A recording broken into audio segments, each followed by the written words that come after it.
అభిజిత్ దీప్కే అనే ఒక యువకుడు దేశంలో అధికారంలో ఉన్న అతిపెద్ద పార్టీ పైన సంచలన ఆరోపణలు చేశాడు. నన్ను బీజేపీలోకి చేరమని బెదిరిస్తున్నారు. చేరకపోతే నా కుటుంబానికి ఇబ్బందులు వస్తాయని హెచ్చరిస్తున్నారు అని మీడియా ముందే చెప్పాడు. ఈ ఒక్క వ్యాఖ్యతో దేశ రాజకీయాల్లో ఒక కొత్త చర్చ మొదలైంది. ఏందంటే అసలు ఇది నిజంగా రాజకీయ ఒత్తిడేనా? లేక కేవలం ఒక రాజకీయ ఆరోపణ మాత్రమేనా అని.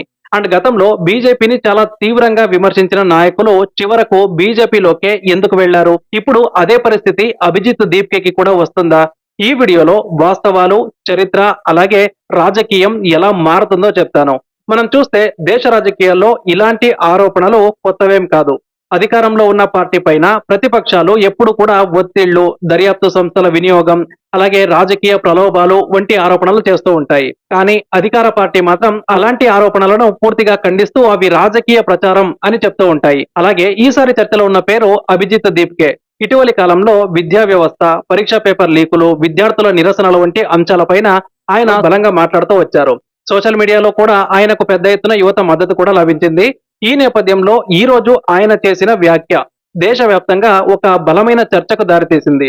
ఏంటంటే మీడియాతో మాట్లాడిన అభిజిత్ దీప్కే బీజేపీలో చేరండి, చేరకపోతే మీ కుటుంబానికి సమస్యలు వస్తాయి అనే తరహా బెదిరింపులు వచ్చాయని ఆరోపించారు. ఇక్కడ చాలా ముఖ్యమైన ఒక విషయాన్ని అయితే మనం గుర్తుంచుకోవాలి. ఏంటంటే ఇది ప్రస్తుతం అభిజిత్ దీప్కే చేసిన ఆరోపణ మాత్రమే. ఈ ఆరోపణలను స్వతంత్రంగా నిర్ధారించే అధికారిక ఆధారాలు ఇప్పటి వరకు కూడా ప్రజలకు అందుబాటులో లేవు. అలాగే ఈ ఆరోపణలపై విచారణ ఫలితాలు కూడా ఇంకా వెలువడలేదు. అంటే ఒకవైపు అభిజిత్ దీప్కే తనకు ఒత్తిడి వచ్చిందని చెప్తున్నారు. అండ్ మరోవైపు ఈ ఆరోపణలు నిజమని నిర్ధారించే అధికారిక నిర్ణయం ఇప్పటి వరకు కూడా లేదు. సో ఇదే జర్నలిజంలో అత్యంత ముఖ్యమైనటువంటి సూత్రం అన్నమాట.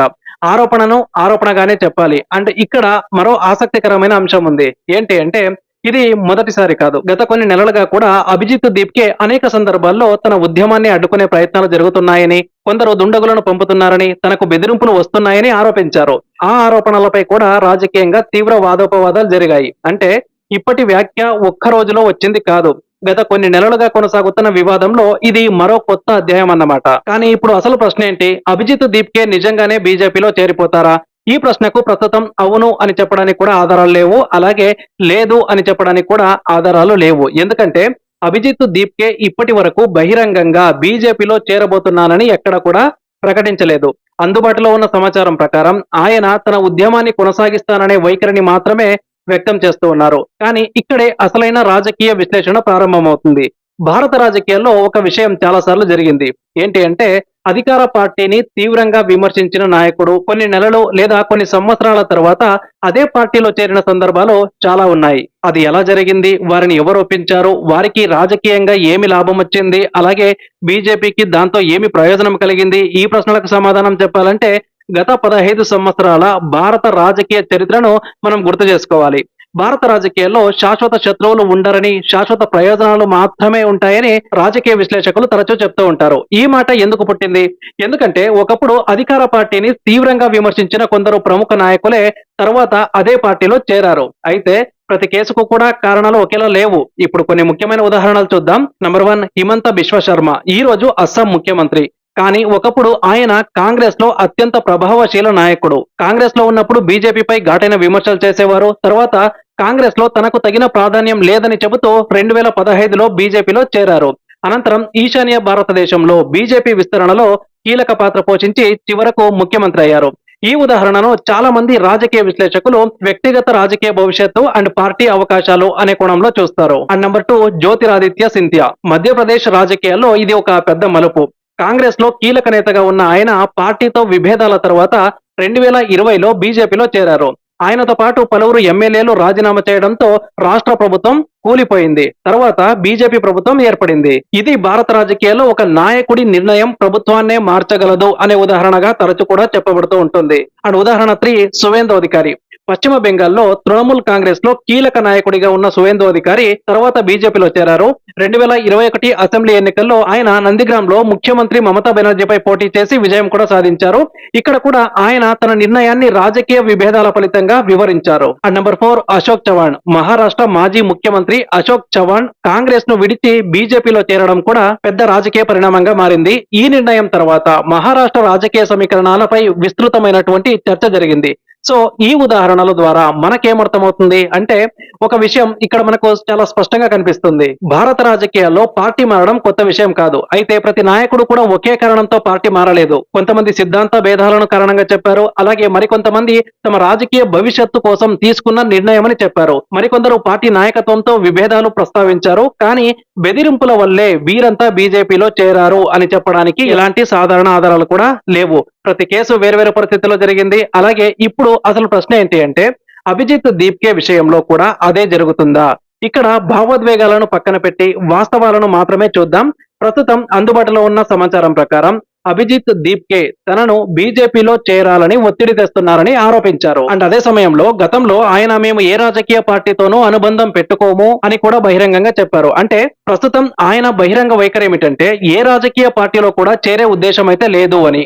ఇది ఇప్పటి వరకు ఉన్న అధికారిక స్థానం. అయితే రాజకీయ విశ్లేషకులు మరో కోణం కూడా చెప్తూ ఉన్నారు. ఏంటంటే భారత రాజకీయాల్లో ప్రతి ప్రజాదరణ పొందిన ప్రతి ఉద్యమాన్ని కూడా ప్రధాన రాజకీయ పార్టీలు చాలా దగ్గరగా పరిశీలిస్తాయి. ఎందుకంటే ఒక ఉద్యమానికి లక్షలాది మంది యువత మద్దతు లభిస్తే ఆ ఉద్యమ నాయకుడు ఎన్నికల్లో ప్రభావం చూపే అవకాశం ఉందా, ఆయన భవిష్యత్తులో రాజకీయ ప్రత్యర్థిగా మారతారా, లేదా ఆయనతో సంభాషణ జరపడం రాజకీయంగా ప్రయోజనకరమా అనే అంశాలను అన్ని పెద్ద పార్టీలు కూడా పరిశీలించడం సహజమైన రాజకీయ ప్రక్రియ. అయితే ఇది జరిగిందని లేదా బీజేపీ ప్రత్యేకంగా అలాంటి ప్రణాళిక చేసిందని చెప్పే ఆధారాలు ప్రస్తుతం అయితే లేవు. అందుకే వాస్తవాలను విశ్లేషణను వేర్వేరుగా చూడటం చాలా ఇంపార్టెంట్ అన్నమాట. అండ్ ఇప్పుడు మరో పెద్ద ప్రశ్న ఏంటంటే ఒకవేళ పూర్తిగా ఊహాత్మకంగా చెప్పాలంటే భవిష్యత్తులో అభిజిత్ దీప్కే నిజంగానే బీజేపీలో చేరితే ఏమవుతుంది? అది సీజేపీ ఉద్యమానికి ముగింపా, లేక మరింత పెద్ద రాజకీయ మార్పులకు నాంది అవుతుందా? జంజీ యువత అదే నాయకుడిని అంగీకరిస్తుందా, లేక తీవ్ర నిరాశకు గురవుతుందా? ఒకవేళ పూర్తిగా ఊహాత్మక పరిస్థితిగా చెప్పాలంటే అభిజిత్ దీప్కే భవిష్యత్తులో ఎప్పుడైనా బీజేపీలో చేరితే ఏం జరుగుతుంది? ముందు ఒక విషయం స్పష్టంగా చెప్పాలి. ప్రస్తుతం ఆయన బీజేపీలో చేరుతున్నట్లు ఎలాంటి అధికారిక ప్రకటన అయితే లేదు. అండ్ అలాగే బీజేపీ కూడా ఆయనను చేర్చుకుంటున్నట్టు ప్రకటించలేదు. కాబట్టి ఇప్పుడు చెప్పబోయేది కేవలం రాజకీయ విశ్లేషణ మాత్రమే, వాస్తవమైతే కాదు. సో అభిజిత్ దీప్కే బీజేపీలో చేరితే మొదటి ప్రభావం ఏంటి అంటే సీజేపీ ఉద్యమ విశ్వసనీయతపై ప్రశ్నలు వస్తాయి. అభిజిత్ దీప్కే ఉద్యమానికి వచ్చిన బలం ఏంటి? యువత ఆయనను ఒక రాజకీయ నాయకుడిగా కాకుండా ఒక ఉద్యమ నాయకుడిగా చూడటం అన్నమాట. నీట్ పరీక్షల పారదర్శకత, విద్యా వ్యవస్థ సంస్కరణలపై ఆయన మాట్లాడటంతో లక్షలాది మంది విద్యార్థులు ఆయనకు మద్దతిచ్చారు. ఒకవేళ అలాంటి నాయకుడు అకస్మాత్తుగా అధికార పార్టీలో చేరితే కొంతమంది మద్దతుదారులు దాన్ని రాజకీయ పరిపక్వతగా చూడొచ్చు. అలాగే మరికొందరు మాత్రం ఉద్యమం రాజకీయంగా మారిపోయింది అని భావించే అవకాశం అయితే ఉంటుంది. సో ఏ స్పందన ఎక్కువగా వస్తుందో ఇప్పుడే ఎవరు కూడా చెప్పలేరు. అండ్ జంజీ యువత ఎలా స్పందించవచ్చు అంటే ఇది సోషల్ మీడియా యుగం అన్నమాట. ఈ తరం నాయకులను కేవలం ప్రసంగాలతో కాదు, వారి నిర్ణయాలతో అంచనా వేస్తుంది. ఒకవేళ అభిజిత్ దీప్కే తన నిర్ణయానికి స్పష్టమైన కారణాలు చెబితే కొంతమంది అంగీకరించే అవకాశం అయితే ఉంది. కానీ ఎలాంటి వివరణ లేకుండా పార్టీ మారితే మాత్రం సోషల్ మీడియాలో తీవ్రమైన విమర్శలు ఎదురయ్యే అవకాశం కూడా ఉంది. కానీ జంజీ మొత్తం తిరగబడుతుంది అని ఇప్పుడే చెప్పడం సరైంది కాదు. అది పరిస్థితులు, ఆయన వివరణ, అప్పటి రాజకీయ వాతావరణంపై ఆధారపడి ఉంటుంది. అండ్ ఇక అభిజిత్ దీప్కే బీజేపీలో చేరితే బీజేపీకి రాజకీయంగా లాభం ఉంటుందా అంటే రాజకీయాల్లో ప్రతి పెద్ద పార్టీ కూడా ప్రభావం ఉన్న నాయకులను గమనించడం సహజమే. అది బీజేపీ అయినా, కాంగ్రెస్ అయినా, ప్రాంతీయ పార్టీలైనా. కానీ అభిజిత్ దీప్కేను బీజేపీ తప్పకుండా పార్టీలోకి తీసుకురావాలని ప్రణాళిక వేసింది అని చెప్పడానికి ఎలాంటి ఆధారాలు కూడా లేవు. అలాంటి వాదనను నిజంగా చెప్పడం కూడా సరికాదు. అయితే అభిజిత్ దీప్కే ఎందుకు ఈ ఆరోపణలు చేశారు అంటే ఆయన చెప్తున్నది ఏంటంటే తనను బీజేపీలో చేరాలని ఒత్తిడి తెస్తున్నారని, చేరకపోతే కుటుంబానికి ఇబ్బందులు వస్తాయని హెచ్చరించారని ఆయన ఆరోపించారు. అయితే ఈ ఆరోపణలు ఇప్పటి వరకు స్వతంత్రంగా నిర్ధారించబడలేదు. కాబట్టి ప్రేక్షకులకు ఈ రెండు చెప్పడం కూడా చాలా ఇంపార్టెంట్. ఆరోపణలున్నాయి, కానీ అవి ఇంకా నిర్ధారించబడలేదు. బట్ చరిత్ర మనకేం చెప్తుంది? భారత రాజకీయాల్లో నిన్నటి ప్రత్యర్థి ఈ రోజు మిత్రుడు కావచ్చు, ఈ రోజు మిత్రుడు రేపటి ప్రత్యర్థి కావచ్చు. హిమంత బిశ్వ శర్మ, జ్యోతిరాదిత్య సింధియా, సువేందు అధికారి, అశోక్ చవాన్ ఇలా అనేక నాయకులు తమ రాజకీయ ప్రయాణంలో పార్టీలు మార్చారు. కానీ ప్రతి ఒక్కరి కారణాలు వేరువేరుగా ఉన్నాయి. అందుకే అభిజిత్ దీప్కే విషయంలో కూడా ముందుగానే తీర్పు ఇవ్వడం సరైంది కాదు. కానీ ప్రస్తుతం మనకు తెలిసిన వాస్తవం ఒకటే, అభిజిత్ దీప్కే సంచలన ఆరోపణలు చేశారు. అవి దేశవ్యాప్తంగా చర్చకు దారితీశాయి. కానీ ఆ ఆరోపణలు ఇంకా నిర్ధారించబడలేదు. అలాగే ఆయన బీజేపీలో చేరుతున్నారని చెప్పే అధికారిక సమాచారం కూడా లేదు. కాబట్టి ఈ కథకు ముగింపు ఇంకా రాలేదు. అసలు కథ ఇప్పుడే మొదలయ్యుండొచ్చు. రాబోయే రోజుల్లో ఈ వివాదం ఏ మలుపు తిరుగుతుందో భారత రాజకీయాలు నిర్ణయిస్తాయి. Thank you.